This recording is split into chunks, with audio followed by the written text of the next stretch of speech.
যখন আমার বড় ভাইয়ের বিয়ে হয় তখন আমার বয়স ছিল মাত্র ১৯ বছর। আমি তখন ১৯ বছরের এক তরুণ যুবক। ১৯ বছর বয়স হলেও নিয়মিত শরীরচর্চার কারণে আমার শারীরিক গঠন ছিল বেশ বলিষ্ঠ ও আকর্ষণীয়। এর কারণ ছিল আমি প্রতিদিন নিয়ম করে ব্যায়াম করতাম এবং নিজের শরীরের প্রতি ভীষণ যত্নশীল ছিলাম। ভাইজের বিয়ের পর থেকেই আমার ভাবি প্রায় প্রত্যেক রাতে আমার কাছে ঘুমাতে আসত। প্রতিদিন রাত হলেই ভাবি কোনো না কোনো অজুহাতে আমার ঘরে ঘুমানোর বায়না করত। কিন্তু আমি ভাবির কাছে ঘুমাতে ভীষণ অস্বস্তি বোধ করতাম, কারণ ঘুমের ঘোরে ভাবি কখনো আমাকে জড়িয়ে ধরত, আবার কখনো আমার পায়ে তার পা তুলে দিত। কিন্তু সেই রাতে ভাবি যখন আমার কাছে শুয়েছিল, তখন মাঝরাতে সে হঠাৎ করে আমাকে জড়িয়ে ধরে। ভাবির এমন আচরণে আমার মনের মধ্যে এক অদ্ভুত আন্দোলন সৃষ্টি হয়। এরপরে আমি আর নিজের আবেগ ধরে রাখতে না পেরে ভাবির সঙ্গে। বন্ধুরা, আজকের গল্পটি শুনলে আপনারাও হয়তো অবাক হবেন। শেষ পর্যন্ত আমার আর ভাবির সম্পর্কের পরিণতি কী হয়েছিল তা জানতে পুরো গল্পটি শোনার অনুরোধ রইল। আমরা দুই ভাইয়ের স্বভাব ছিল সম্পূর্ণ ভিন্ন। আমার বড় ভাইয়ের নাম আরিফ। আমার ভাই ছিল খুব শান্ত প্রকৃতির, আর আমার মেজাজটা ছিল বেশ চড়া। কেউ আমার সঙ্গে কোনো অন্যায় করলে আমি তাকে সহজে ছেড়ে দিতাম না, এমনকি প্রয়োজনে মারামারি করে প্রতিপক্ষকে শায়েস্তা করে তবেই বাড়ি ফিরতাম। ছোটবেলায় বাবা মারা যাওয়ার পর ভাইয়ের স্নেহেই আমি বড় হয়েছি। ভাইজের বিয়ের পরেও সবকিছু স্বাভাবিকভাবেই চলছিল। আমি আমার নিয়মমতো সকাল বিকেল শরীরচর্চা করতাম। আমি আমার শরীর নিয়ে এতটাই সচেতন ছিলাম যে একটি জিমেও ভর্তি হয়েছিলাম এবং সেখানে নিয়মিত যেতাম। গত বছর আমি স্নাতক পাশ করেছি, তারপর চাকরির প্রস্তুতির জন্য একটি কোচিং সেন্টারেও যাচ্ছিলাম। এমন নয় যে আমি কোনো কাজ না করে সারাদিন বাড়িতে বসে থাকতাম, আমিও নিজের কাজ নিয়ে ব্যস্ত থাকতাম। আমার ভাই প্রতিদিনের মতো সকালে খাওয়া দাওয়া করে অফিসে যেত এবং সন্ধ্যায় ফিরত। কখনো কখনো ভাইজের ফিরতে রাতও হয়ে যেত। ভাই ভীষণ ব্যস্ত থাকত, তাই বাড়ির সমস্ত বাজারঘাটের দায়িত্ব আমার উপরেই ছিল। আমি ভাইকে খুব ভালোবাসতাম, ভাইও আমাকে ভীষণ স্নেহ করত। অন্যদিকে মা ও ভাবি দুজনে মিলেই সংসারের সব কাজ সামলাত। ভাইয়ের বিয়ের এক সপ্তাহ পর ভাবি যখন তার বাপের বাড়ি থেকে ফিরে আসে, তখন আমরা সবাই একসঙ্গে খেতে বসেছিলাম। তখন ভাবি মাকে বলল, মা, আজ বিকেলে আমি একটু বেড়াতে যেতে চাই, আর আকাশও আমাদের সঙ্গে যাবে। মায়ের কিছু বলার আগেই আমি ভাবিকে বললাম, ভাবি, তুমি আর ভাইজা ঘুরে এসো, আমি যেতে পারবো না, আমার জিম ক্লাস আছে। ভাবি তখন সবার সামনে আমার হাত ধরে বলল, আকাশ, তুমি এত ভাব দেখাচ্ছ কেন? আমি কত অনুরোধ করে তোমাকে বলছি। আমার আপত্তিতে ভাবি আমার মায়ের হাত ধরে বলল, মা, দেখুন তো আপনার ছোট ছেলে কত অহংকার দেখাচ্ছে। এবার আপনি কিছু বলুন যাতে আকাশ আমাদের সঙ্গে যায়। ভাবির কথা শুনে আমার ভাই ও মা আমাকে যেতে অনুরোধ করল এবং আমি তাদের কথা ফেলতে পারলাম না। বিকেলবেলা আমরা তিনজন যখন বাইরে ঘুরতে বের হলাম, তখন ভাবি রাস্তার পাশের একটি দোকানের চা খাওয়ার জন্য জেদ ধরল। আমরা তিনজন সেখানে চা খেতে গেলাম এবং সেখানেই দুটো ছেলের সঙ্গে আমার ঝামেলা হয়ে যায়। আমি প্রচণ্ড রেগে গিয়ে ছেলেগুলোকে খুব মেরেছিলাম। আসলে আমরা যখন চা খাচ্ছিলাম, তখন কিছু ছেলে আমার ভাবির শারীরিক গঠন নিয়ে কুরুচিপূর্ণ মন্তব্য করছিল। আমার ভাবি দেখতে খুবই সুন্দরী ছিল। ওই ছেলেরা যখন ভাবিকে নিয়ে নোংরা কথা বলছিল, তখন আমার মাথা গরম হয়ে গিয়েছিল। ভাইজা আমার রাগ দেখে বলেছিল, আকাশ, এসব রাস্তার ছেলেদের সঙ্গে ঝামেলা করে লাভ নেই, ওদের কথায় কান দিস না। আমি ভাইয়ের কথা শুনে নিজেকে সংযত করার চেষ্টা করেছিলাম, কিন্তু ছেলেগুলো যখন আরও বাজেভাবে মন্তব্য করতে শুরু করে, তখন আমি আর নিজের রাগ সামলাতে না পেরে ওদের প্রচণ্ড মেরেছিলাম।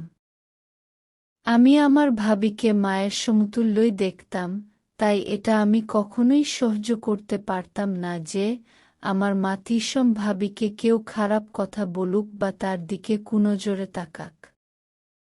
ওই ঘটনার পর থেকে আমার আর ভাবির সঙ্গে কোথাও বাইরে যেতে ইচ্ছে করত না, কিন্তু আমার ভাবি প্রতিদিন কোনো না কোনো অজুহাতে আমার সঙ্গেই বাইরে যেত। এমনকি সেদিন ভাবির আচরণ দেখে আমি খুব অবাক হয়েছিলাম, কারণ ভাবি যখন আমার মোটরসাইকেলের পেছনে বসত, তখন সে আমাকে অনেক জোরে চেপে ধরত। আমার ভাবি কোনো না বাহানায় সবসময় আমাকে স্পর্শ করার চেষ্টা করত। আমার প্রতি ভাবির আচরণের আসল উদ্দেশ্য কী ছিল সেটা আমি অনেক পরে বুঝতে পেরেছিলাম। একদিন আমার ভাই যখন অফিস থেকে ফেরেনি, তখন ভাবি আমার ঘরে ঢুকে আমার হাত ধরে টেনে নিজের ঘরে নিয়ে যায়। ভাবির ঘরে ঢুকে তার দিকে তাকিয়ে আমি অবাক হয়েছিলাম। ভাবি তখন একটা নীল রঙের রাতের পোশাক পরেছিল এবং ওই পোশাকে তাকে পরীর মতো লাগছিল। মনে হচ্ছিল যেন স্বর্গ থেকে কোনো অপ্সরা নেমে এসেছে। আমার কিছু বলার আগেই ভাবি আমাকে জিজ্ঞেস করল, আকাশ, বলতো আমাকে এই পোশাকে কেমন লাগছে? আমি ভীষণ লজ্জা পেয়ে মাথা নিচু করে বললাম, ভাবি, তোমাকে খুব সুন্দর লাগছে। ভাবি তখন খুশি হয়ে আমার হাতটা চেপে ধরে বলল, আকাশ, আমার কাছে আরও দুটো নতুন পোশাক আছে, আমি সেগুলো পরে আসছি। সে এমনভাবে আমার কাছে আবদার করত যে আমি না করতে পারতাম না, যদিও আমার নিজেরই খারাপ লাগত। আবার ভাবির আচরণ দেখে মাঝে মাঝে মনে হতো সে হয়তো একটু খামখেয়ালি স্বভাবের, আমি হয়তো তার সম্পর্কে ভুল ভাবছি। আমি নিজেও ঠিক বুঝতে পারছিলাম না কোনটা ঠিক আর কোনটা ভুল।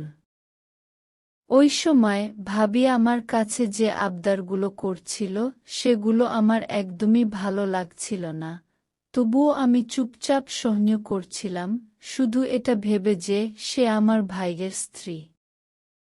তারপর ভাবি আমার উপস্থিতিতেই পর্দার আড়ালে গিয়ে যখন পোশাক পরিবর্তন করছিল, তখন পর্দার উপরে তার শরীরের অবয়ব ফুটে উঠছিল।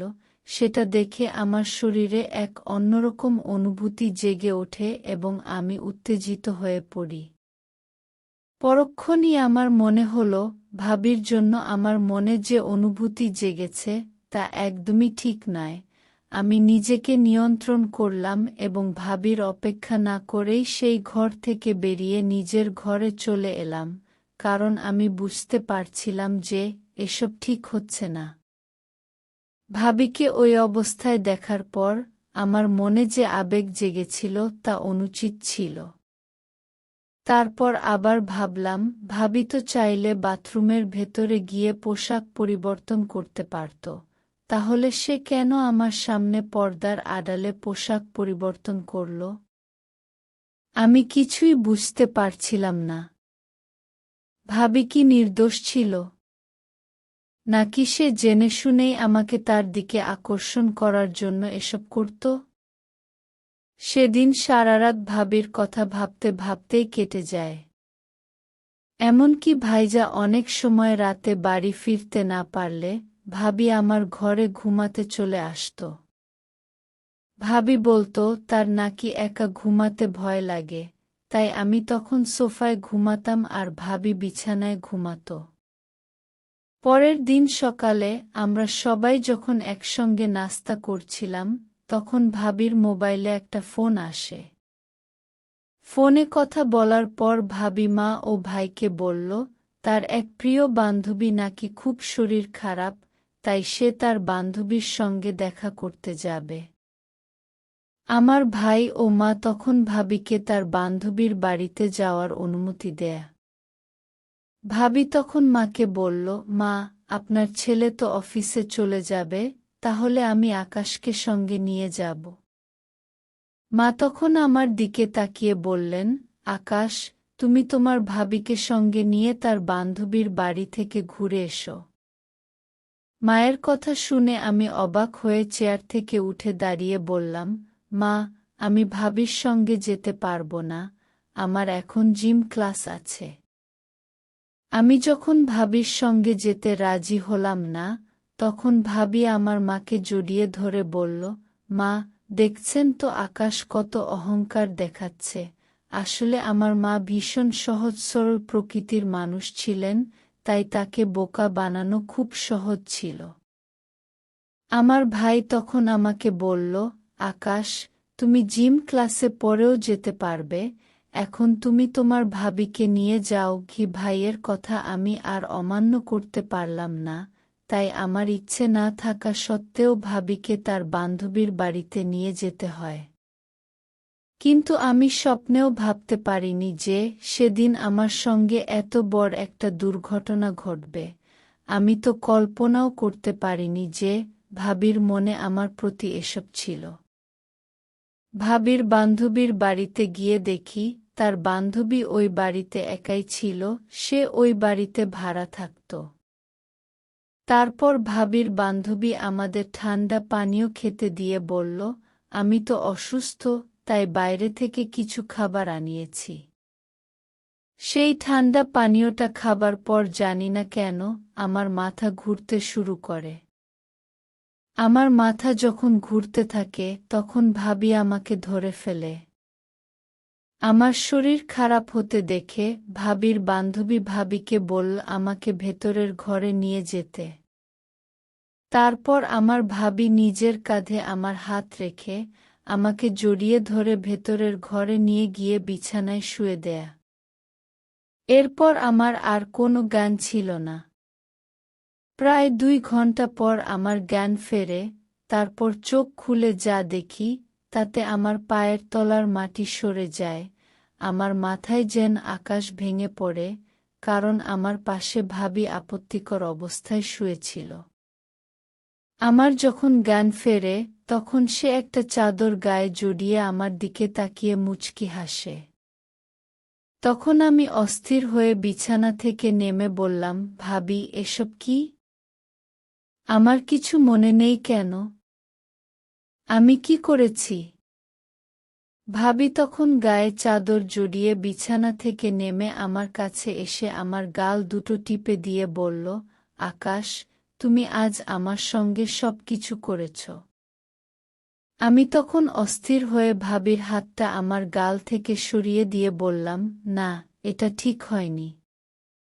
এটা অনেক বড় পাপ হয়ে গেছে। আমি কিভাবে এরকম নোংরামি করতে পারলাম? ছি! আমার নিজের উপরেই ঘৃণা হচ্ছে। তারপর আমি ভাবির সামনে হাত জোড় করে বললাম, ভাবি, যা হওয়ার হয়ে গেছে, তাই এসব ভুলে যাও এবং আমাকে ক্ষমা করে দাও। ভাবি তখন মুচকি হেসে আমার হাতটা চেপে ধরে বলল, দেখো আকাশ, আমাদের মধ্যে কোনো কিছুই ভুল হয়নি, এটা তোমার আর আমার ভালোবাসা। আমি তখন ভাবির হাতটা দূরে সরিয়ে দিয়ে বললাম, এটা তুমি কি বলছ? তুমি আমার ভাবি। তাই আমাদের মধ্যে যা হয়েছে সেটা ভুলে যাও। ভাবি তখন ভীষণ রেগে গিয়ে আমাকে বলল, দেখো আকাশ, আমি তোমাকে অনেক ভালোবাসি। শুধুমাত্র তোমাকে পাবার জন্যই আমি তোমার ভাইকে নামমাত্র বিয়ে করেছি, কিন্তু আমি ভালোবাসি তোমাকে। এবং আজ থেকে তুমি শুধু আমার ভাবির কথা শুনে আমার মাথা ঘুরে ওঠে। আমি তখন ভাবিকে হুমকি দিয়ে বললাম, দেখো ভাবি, তুমি যদি বেশি বাড়াবাড়ি করো, তাহলে আমি ভাইয়া ও মাকে তোমার ব্যাপারে সব সত্যি কথা বলে দেব। আর সবকিছু শোনার পর ভাইজা তোমাকে বাড়ি থেকে ধাক্কা মেরে বের করে দেবে। আমার কথা শুনে ভাবি জোরে জোরে হেসে নিজের মোবাইলটা বের করে কিছু ছবি দেখাল, যেগুলোতে আমি আর ভাবি অর্ধনগ্ন অবস্থায় একে অপরকে জড়িয়ে ধরেছিলাম। সেই ছবিগুলো দেখিয়ে ভাবি আমাকে হুমকি দিতে শুরু করে। আমি খুব ভালোভাবেই জানতাম যে ওই ছবিগুলো ভাইকে দেখালে সে আমাকেই খারাপ ভাববে। ভাবির কথা শুনে আমি বুঝে গিয়েছিলাম যে আমার প্রতি ভাবির উদ্দেশ্য ঠিক নয়, এমনকি ওই সব কিছু ভাবির চালাকি ছিল। ভাবি নিজে তার বান্ধবীকে দিয়ে আমার ঠান্ডা পানির মধ্যে নেশার ওষুধ মিশিয়েছিল এবং ভাবি এই সব কিছু আগে থেকেই পরিকল্পনা করে রেখেছিল। সেদিন বাড়ি ফিরে আসার পর আমি মা ও ভাইকে বলেছিলাম যে আমি এবার বিয়ে করতে চাই।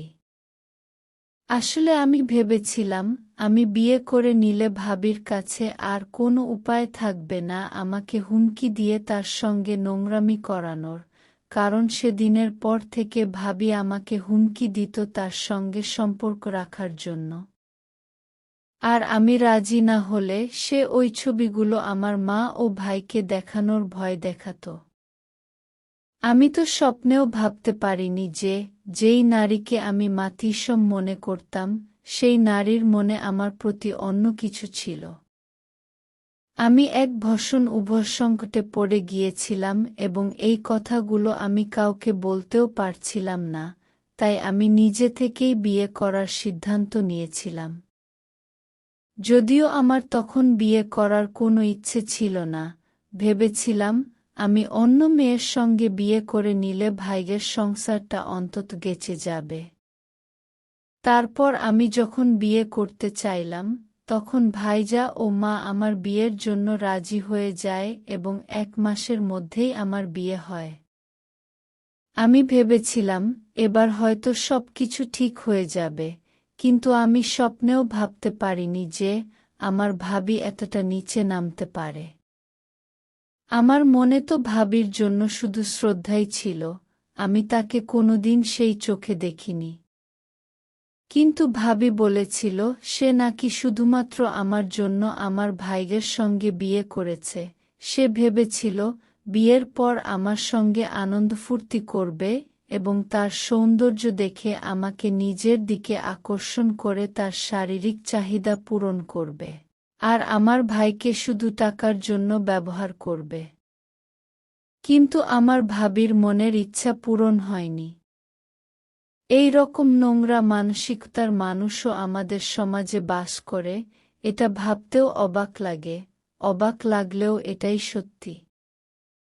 বিয়ের পর ফুলশয্যার রাতে আমি যখন আমার স্ত্রীর কাছে যাই, তখন তাকে কিছু বলার আগেই আমি ঘুমিয়ে পড়ি।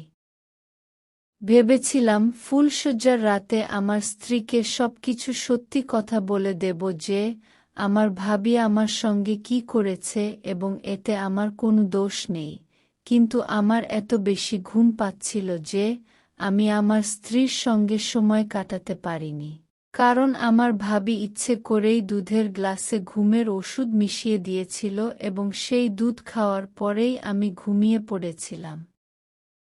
ভাবি ইচ্ছে করেই আমার দুধে ঘুমের ওষুধ মিশিয়েছিল যাতে আমি আমার স্ত্রীর সঙ্গে ফুলশয্যার রাত কাটাতে না পারি। ভাবি কখনোই চায়নি যে আমি অন্য কাউকে বিয়ে করি, তাই ভাবি আমার স্ত্রীকে বাড়ি থেকে তাড়িয়ে দেওয়ার জন্য তাকে অপয়া প্রমাণ করার চেষ্টা করেছিল। কারণ ভাবি আমার বিয়েতে কোনোভাবেই বাধা দিতে পারেনি, তাই সে আমার স্ত্রীকে বাড়ি থেকে বের করে দেওয়ার ফন্দি এঁটেছিল। তাই ভাবি নিজেই প্রত্যেকটা কাজ খারাপ করে দিয়ে আমার স্ত্রীকে দোষারোপ করত এবং মাকে আমার স্ত্রীর ব্যাপারে উল্টোপাল্টা কথা বলত, যাতে মা আমার স্ত্রীকে ঘৃণা করে এবং তাকে বাড়ি থেকে বের করে দেয়া। কিন্তু আমার মা ভাবির কথায় বিশ্বাস করত না। আমি কিন্তু তখনও ভাবির ব্যাপারে আমার ভাই ও মাকে কিছু বলতে পারিনি, কারণ আমি খুব ভালোভাবেই জানতাম যে কোনো প্রমাণ ছাড়া ভাইকে যদি ভাবির ব্যাপারে বলি, তাহলে ভাইজা আমাকেই খারাপ ভাববে, তাই আমি সেদিনের অপেক্ষায় ছিলাম, যেদিন আমি ভাবির ব্যাপারে প্রমাণসহ ভাইকে দেখাতে পারব যে ভাবি কতটা নোংরা মানসিকতার মানুষ এবং সে আমার সঙ্গে কত বড় অন্যায় করেছে। এমনকি আমার বিয়ের পরেও ভাবি আমাকে বিরক্ত করত, সেই সুযোগ পেলেই আমার ঘরে ঢুকে পড়ত এবং আমাকে বাজেভাবে ছোঁয়ার চেষ্টা করত। আমি তখন তার এই নোংরা ব্যবহারের জন্য খুব বিরক্ত হতাম এবং আমি বুঝতে পারছিলাম যে ভাবির সত্যিটা খুব তাড়াতাড়ি যদি সবার সামনে না নিয়ে আসি তাহলে আমার পরিবারে অশান্তি সৃষ্টি হবে, কারণ আমি আমার স্ত্রীকে কোনোভাবেই ঠকাতে চাইনি। তাই ভাবির নোংরামি সবার সামনে নিয়ে আসার জন্য আমি একটা ফন্দি এঁটেছিলাম। আমার ভাই তো ভাবিকে অনেক ভালোবাসত, কিন্তু ওই মহিলা আমার ভাইকে ঠকাচ্ছিল। আর এই সব কিছু জানার পরেও আমি কিভাবে চুপচাপ বসে থাকতাম? আমি জানতাম যে ভাবি সত্যিটা সবার সামনে এলে ভাইয়ের সংসারটা ভেঙে যাবে, কিন্তু সত্যিটা সবার সামনে নিয়ে আসা ছাড়া আমার কাছে আর কোনো উপায় ছিল না, কারণ ওই মহিলা দিনরাত আমাকে ওই নোংরা ছবিগুলো দেখিয়ে তার সঙ্গে সম্পর্ক করার জন্য হুমকি দিত। তারপর সেদিন আমি আমার মাকে ছোট খালার বাড়িতে রেখে এসেছিলাম এবং ভাইজা নিজের অফিসের কাজে 2 দিনের জন্য দিল্লি চলে গিয়েছিল।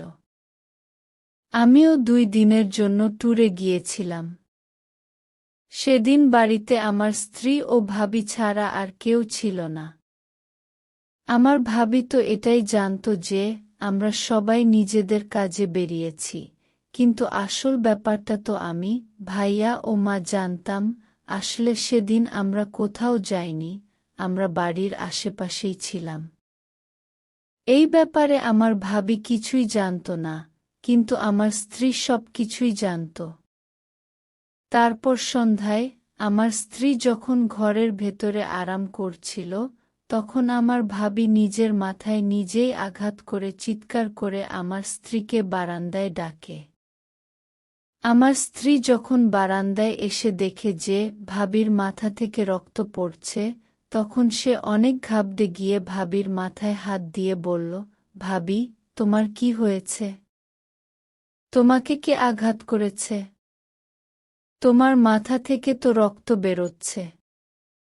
ভাবি তখন জোরে জোরে হেসে আমার স্ত্রীকে বলল, আমাদের বাড়িতে কিছু ডাকাত এসেছিল, সেই ডাকাতেরা আমাকে যখন আঘাত করে তখন আমি বেহুশ হয়ে পড়ে যাই আর তোকে তারা প্রাণে শেষ করেছে, এই কথাটা আমি বাড়ির সবাইকে বলবো। তারপর আমার স্ত্রীর কিছু বলার আগেই ভাবি আমার স্ত্রীকে লাঠি দিয়ে আঘাত করে। আসলে সে আমার স্ত্রীকে প্রাণে শেষ করে দিতে চেয়েছিল। তারপর ভাবি আমার স্ত্রীকে দেওয়ালে একটা ধাক্কা মেরে দিয়ে বলল, তুই আমার আর আকাশের মাঝখানে চলে এসেছিস। আমি আকাশকে ভালোবাসি, আকাশ শুধু আমার। তাই তোকে আমার রাস্তা থেকে সরতে হবে এবং সেটার একটাই উপায় আছে, সেটা হচ্ছে তোকে প্রাণে শেষ করে দেওয়া। এই বলে ভাবি যখন আমার স্ত্রীর গলা টিপে ধরে, তখন আমরা তাড়াতাড়ি ঘরের বাইরে থেকে ভেতরে ঢুকে পড়ি এবং ভাবিকে টেনে হিঁচড়ে আমার স্ত্রীর কাছ থেকে দূরে সরাই। আমরা এই সবটাই ঘরের বাইরে দাঁড়িয়ে জানালা দিয়ে দেখছিলাম যে ভাবি কিভাবে নিজের পাগলামি শুরু করেছিল। আমার ভাইও নিজের চোখে সবকিছু দেখেছিল এবং শুনেছিল যে আমার ভাবি একজন চরিত্রহীন মহিলা, সে আমাকে পাওয়ার জন্য এতটাই পাগল হয়ে গিয়েছিল যে তার সহ্যের বাইরে ছিল। আমি আগের দিন রাতেই ভাইয়াকে, মাকে ও আমার স্ত্রীকে আমার আর ভাবির ব্যাপারে সবকিছু সত্যি কথা বলে দিয়েছিলাম। তারপর আমার ভাই সবকিছু দেখার আর শোনার পর ভাবির গালে একটা থাপ্পড় মেরে বলেছিল, নির্লজ্জ মহিলা!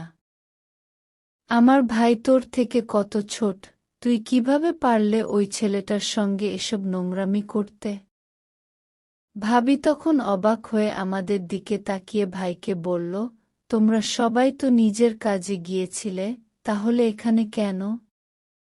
আমি তখন ভাবিকে বললাম, তোমার সত্যি তো সবার সামনে নিয়ে আসার জন্যই আমরা বাড়ির বাইরে যাওয়ার নাটক করেছিলাম।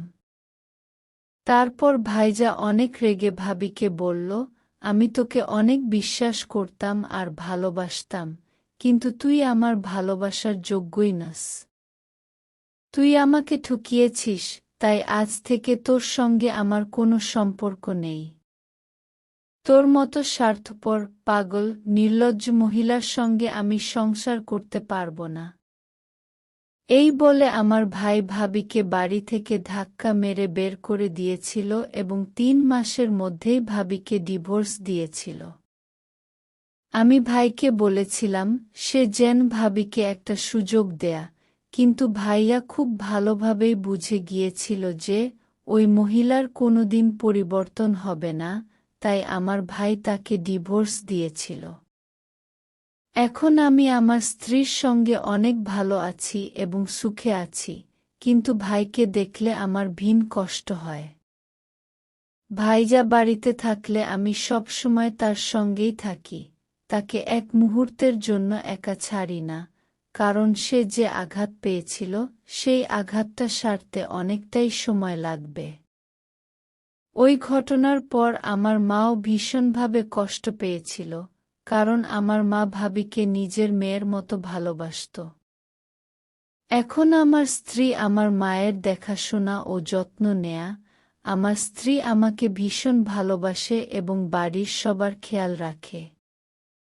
কোনো ব্যক্তিকে ভালোবাসা বা পছন্দ করা অপরাধ নয়, কিন্তু ওই ব্যক্তিকে পাওয়ার জন্য পাগলামির সীমা ছাড়িয়ে যাওয়াটা ভুল।